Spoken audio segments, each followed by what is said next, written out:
नमस्कार, मैं हूं कर्णाध्यक्ष राष्ट्र धारक दल।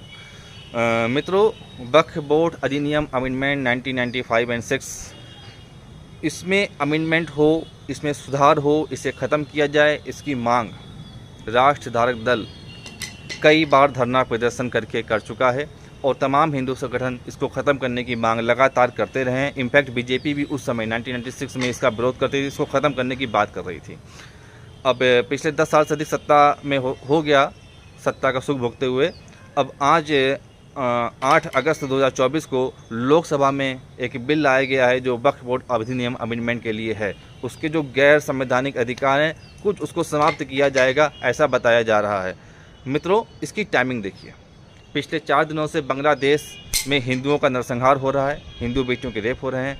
वहाँ पे हिंदुओं की स्थिति बेहद ख़राब, बेहद दयनीय है। वहाँ का हिंदू बहुत डरा हुआ है, बहुत सहमा हुआ है, बहुत ही परेशान है भारत की। और वो एक आस लगा के देख रहा है कि भारत की फ़ौज आएगी, उसकी सहायता करेगी, उनको मदद करेगी, उनको सुरक्षित स्थान पर पहुँचाएगी, एक सुरक्षित राष्ट्र उनको प्राप्त होगा बांग्लादेश के अंदर। ऐसी स्थिति में भारत ने कोई भी उनके लिए सकारात्मक कार्य नहीं किया। हिंदुओं की रक्षा के लिए भारत सरकार ने कोई भी कार्य बांग्लादेश के लिए नहीं किया है कि वहाँ पे हिंदू सुरक्षित हो सकें, और बल्कि उसका उल्टा वक्फ बोर्ड अधिनियम अमेंडमेंट का बिल जो आज लोकसभा में पेश किया गया है, अब इसका रिजल्ट क्या निकलेगा। अब वहाँ पे बांग्लादेश में ये बात सर्कुलेट की जाएगी, इसको खूब बढ़ा चढ़ा करके कि मुसलमानों के अधिकार समाप्त किए जा रहे हैं, भारत में मुसलमानों पर अत्याचार हो रहा है, ऐसा कह करके वहाँ पे एक बड़ा प्रोपेगेंडा फैलाया जाएगा बांग्लादेश में, और अधिक अत्याचार वहाँ के हिंदुओं पे तमाम बढ़ जाएगा, और अधिक मारकाट उनकी और अधिक अनाचार, दुराचार, अत्याचार वहाँ पे हिंदुओं पर बढ़ जाएगा। अब इस बिल के आ जाने के बाद भारत सरकार को कुछ सोचना चाहिए था। पहली बात तो वहाँ के हिंदुओं के लिए कुछ कार्य करने चाहिए थे, और ये अमेंडमेंट वक्फ बोर्ड का अधिनियम कुछ दिनों के लिए रोक देना चाहिए था। बांग्लादेश की स्थिति शांत हो जाती, वहाँ पर मारकाट शांत हो जाती, वहाँ पर कुछ सरकार का गठन हो जाता, कुछ कानून व्यवस्था बन जाती। 10 दिन, 20 दिन, 15 दिन के लिए रुक जाते अगर वो, तो कुछ अच्छा हो जाता।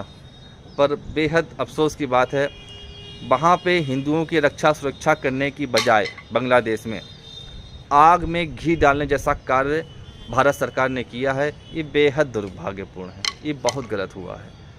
इसके लिए सरकार को कुछ नीतियाँ बनाना चाहिए था। वक्फ बोर्ड समाप्त हो, ये हमारी भी मांग है, तमाम हिंदू संगठनों की मांग है, पर अभी कुछ दिन के लिए रुक जाना चाहिए था। कुछ दिन के लिए ये रुक जाते और बांग्लादेश का मामला शांत हो जाने देते, उसके बाद इन्हें करना चाहिए था।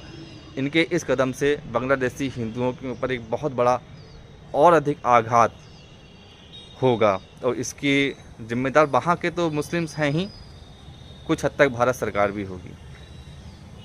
मैं पुनः अब निवेदन करूँगा, भारत सरकार ने जब ये कार्य कर दिया है तो अब एक बड़ा एक्शन भी ले और बांग्लादेशी हिंदुओं की रक्षा सुरक्षा के लिए वहाँ पे फ़ौज भेजे, और वहाँ के 3 राज्यों को काट करके एक अलग साउथ बंगाल नाम का एक देश बनाएं जो वहाँ का हिंदू राष्ट्र हो, वहाँ के हिंदुओं के लिए हो, और वहाँ के हिंदू को भारत में नहीं, बांग्लादेश के अंदर ही एक सुरक्षित देश उनको प्रदान किया जाए।